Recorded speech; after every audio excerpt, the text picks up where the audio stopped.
Hi, it's Tony from Cassette Comeback.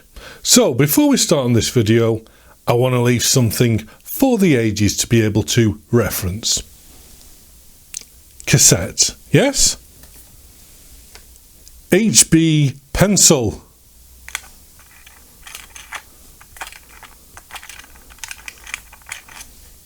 See that again, HB pencil. Okay, you can tilt it at an angle and you got this lumpy thing. Well, that's HB pencil. Now, Bic biro.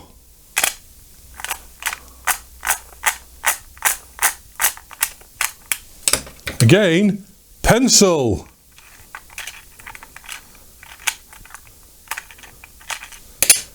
Bic biro.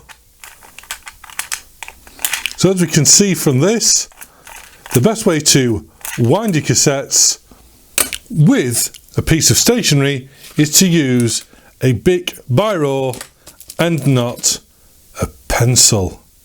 I know some of you will be commenting you can get thicker pencils, but this is pretty much, I remember these growing up and using them at school, this is pretty much what a pencil looks like and how thick it is. So, Bic biro.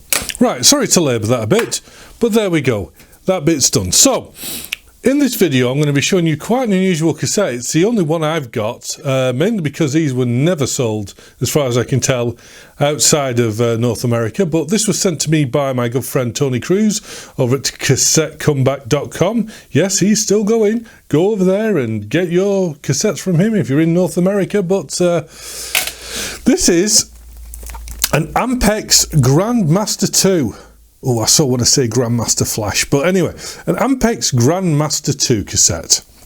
So, Ampex, if you've not heard of them, Ampex are a very important company as far as cassettes go. I mean, apparently it was Bing Crosby that funded with Ampex the creation of like the first reel-to-reel cassettes based on the German magnetophones after World War II, and Ampex were, you know, massive in creating the video machines to record live television, as opposed to, you know, having to do it at different times in America, different, because we don't have it over here in Europe, but in America there's lots of different time zones, you know, between New York and Los Angeles. And what they would do apparently is they would do a live, you know, performance for, say, Eastern time, and then they'd do another one later on for Western time. But Ampex developed the first sort of video recorders so that didn't need to happen. And Ampex were very big in reel-to-reel and tape, so they were very, very important when it came to recording video and audio. So that can't be understated. But again, I don't remember seeing any of their products in the UK. I think they were mostly North American based, and certainly if you look at this, it says professional studio quality, and because it's quality de studio professionnel, we can tell on the back that it says imported by Ampex Canada, and this was actually printed in Canada. So yeah, this is a Canadian tape. So let's I mean the wrapping's already gone, but I genuinely haven't actually open this, so let's have a look. Now that is a very, very nice tape, isn't it? It's a very I like that. I like the indentations here, very classy. Just a plain paper label. In fact, it's such a plain paper label that I don't see where you write the titles in, but like I say, we've got side 1, it's screwed, side 2. Let's explore the J card. Ah, there we go. So we do have some labels to put on there, or etiquette pour cassette. So yeah, you could stick them across the top or across. No, I think they're more likely to go across the top. So yes, you do get some labels with it. Splitless touchdown, bend corner and push through, from Menosha, Wisconsin. Oh, right, yeah. So these have lost all of their adhesiveness over the years and have gone dry, but what do you want? You know something, I should have checked when this cassette was made, but I'll find out for you afterwards. I never thought about it. But let's have a look what we've got on the J card. So, recorder head should be demagnetized on a regular basis. Ask your Ampex dealer for model number 220 Ampex cordless all-in-one tape head demagnetizer and head cleaner. Satisfaction guaranteed. Ooh. So, the totally new True Track tape guide system built into every Ampex Grand Master cassette shall represent state-of-the-art and jam-proof engineering. Specially calibrated fore and aft guides minimise vertical tape travel, which results in superior azimuth alignment for the ultimate sound reproduction. This feature also ensures exact tape-to-head registration from side 1 to side 2. In addition, the critically important friction plates are manufactured from graphite-impregnated Teflon polymer. The very best material available for even tape packing and ultra smooth operation. Alright, that sounds very good. This cassette should be used with your recorder's tape selector switch at the SHA-02 or high bias position and 70 microseconds equalization. So, there we are, a nice Type 2. Just bear with me, let me just do the sniff test.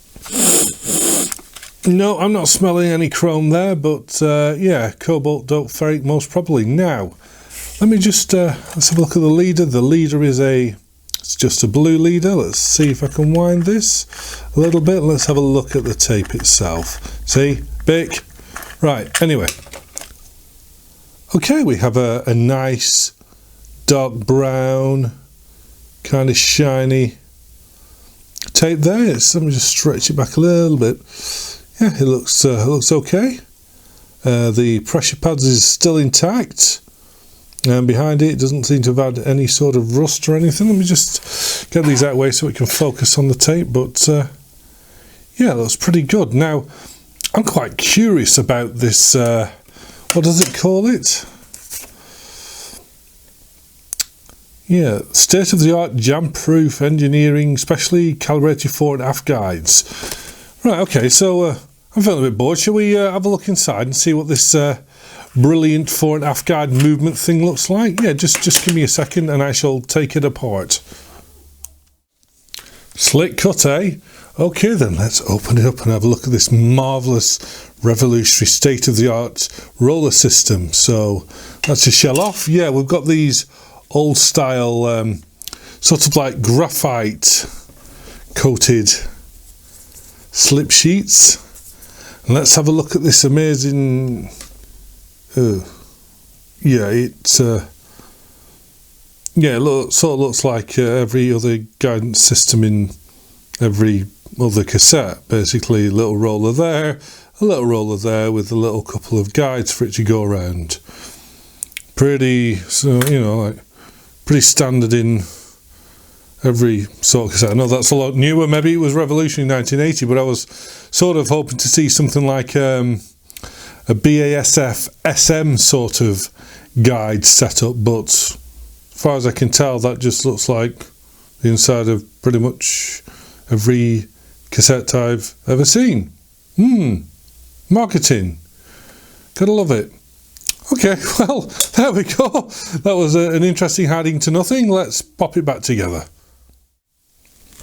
So, a bit of an anticlimax there, but my wife will tell you I've been privy to many of them. Anyway, so doing a little digging while I was off camera, determined that this cassette comes from 1980 and it's a 366 format. And if we look at this very politically incorrect advert here, which will be making feminist heads explode, we can see that this was actually also sold in Australia because the distributors at the bottom are from Australia, and it's also, this formulation was also used in reel-to-reel tapes as well. So I think we can safely assume that the tape in this was actually manufactured by Ampex, and it's not just an OEM from someone else. It is a genuine Ampex tape, which, like I say, they used in reel-to-reel, which is strange because I always believed there wasn't much use for Type 2 tape in reel-to-reel because the actual speed necessitated it didn't need it because of the speed. The speed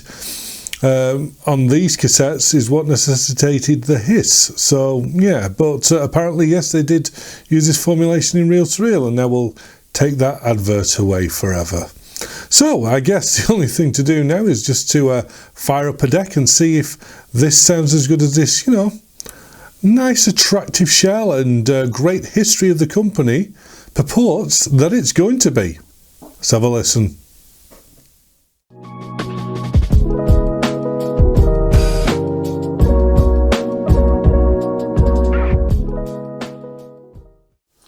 Okie dokie, we're going to use the CR7 today because, well, I just love this deck. It's probably my favourite deck of them all. Ooh, headphones. Right, so let's get the Grand Master 2. Let's hope it calibrates it up. I don't see why it shouldn't.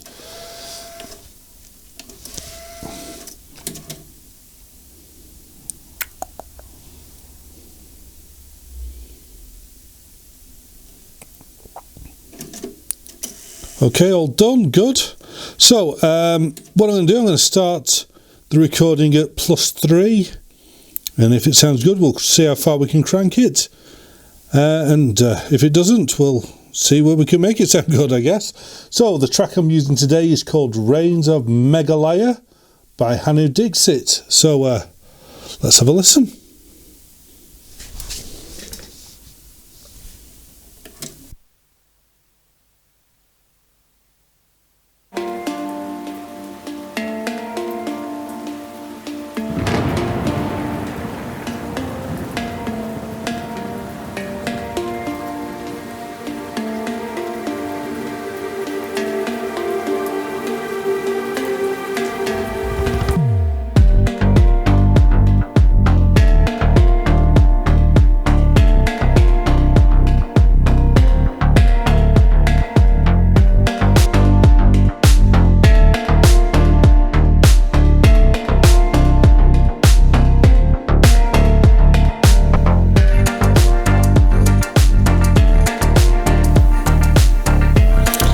Yeah, this is sounding distorted. I'm going to take this down to 0.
Okay, so we're going to take this into context. This is a 43-year-old cassette. 43-year-old, and you know, when you think of Type 2 cassettes, you either think of the German, Austrian sort of made pure chromes by BASF and PDM, or the SKC pure chromes, or you mostly think of Japan for the cobalt dope chrome, not really America.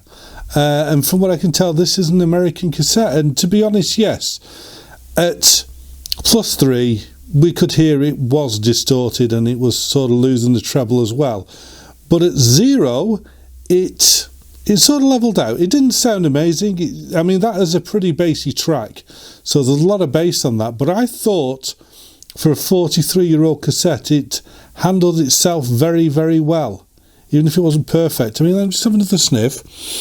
No, I can't smell any signs that this could be a pure chrome, even though it sort of sounded like it was a pure chrome by the way it needed to be below 0. But yeah, again, it's a grand looking cassette. It's 43-year-old, and who knows what the ravages of decades have done to it. Maybe in the day it was the Grand Master that it always purported to be. The truth.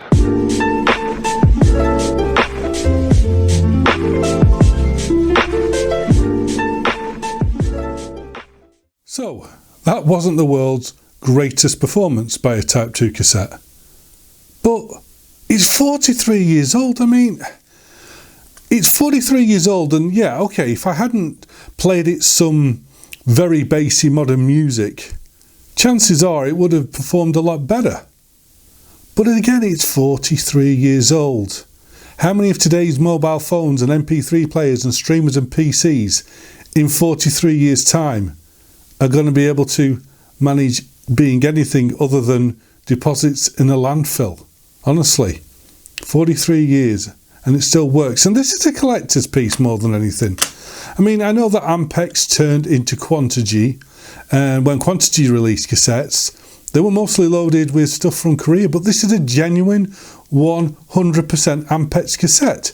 American-made tape, American-made shell. Okay, it's a Canadian printed insert, but, you know, in the American market, I'm sure it's an American printed insert. But the bottom line is, this is an all in-house made tape from the people that basically brought tape recording into the mainstream. It's an important cassette and it's a collector's piece, and it's a nice looking collector's piece. Whereas, you know, your mobile phone in 43 years will be still a black slab that has no character. And that's the beauty of the cassettes, which I didn't get a chance to talk about on the interviews I did recently, is that they have character. Look at it. Look at it. It's got little eyes with the little eyelashes everywhere. You know, they have character. They're iconic. And that's why you collect them. It's not always about pure audio quality. And I mean, Tony Cruz does have these on CassetteComeback.com here. And yeah, the 28 Canadian dollars, is it Canadian dollars? But the $28, but it's a little bit of history, and this is very rare. So he says at the bottom, you know, that this is not an expensive price, and I don't doubt that. I mean, the price of some cassettes now has gone way mega stupid high, but this is a genuine piece of history. And I know it sounds like I'm shilling for him, but why the hell not? I don't make any other money out of this, so haha, maybe he'll send me some more tapes, who knows? But yeah, I thought this was a good little tape. Keep it under zero, it's still usable, but more than anything, it's a great looking collector's piece with an important and, you know, very important heritage to it, being from Ampex. So thanks for watching. I will get some more videos done for you guys. You know, I'm going to look into the archives and the storage unit and see if I can pry any more interesting cassettes out for you. So happy taking, yes. What are you taking? I don't know, but happy taping. Take care, and I'll catch you next time. All the best. Bye-bye.